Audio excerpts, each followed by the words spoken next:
Ninakawan ng motorsiklo ang isang nakatulog na lasing sa Cebu City. Ang insidente sa pool sa CCTV. Naasa frontlining balita si John Naroa ng News 5 Visayas.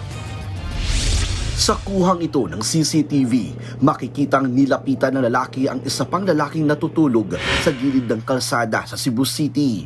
Ang natutulog na lalaki, ninanakawan na pala ng susi ng motorsiklo. Sa isa pang kuha ng CCTV, pinuntahan ng kawatan ang motorsiklong nakaparada sa gilid. Nagawa pa nga nitong umihi muna sa tabi bago paandarin ang motorsiklo at sumibat. Base sa investigasyon, galing sa Christmas party ang may-ari ng motorsiklo. Sa sobrang kalasingan, napahiga na lang ang biktima sa gilid ng kalsada. Nakita ng sospek ang biktima na nakahiga sa kalsada. Pero ang susi ng motorsiklo ng biktima ay nasa tabi lang nito. Kaya sinamantala niya yung sitwasyon. Kinuha niya yung susi at agad na tumakas sakay ng motorsiklo.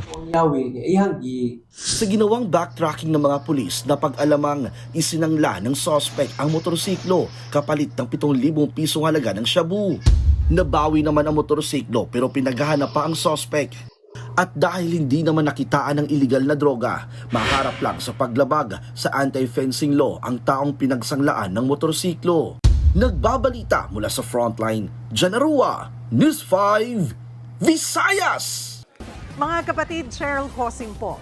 Maging maalam at may pakialam sa mga napapanahong issue at headlines. Mag-follow at mag-subscribe na sa social media pages ng News 5.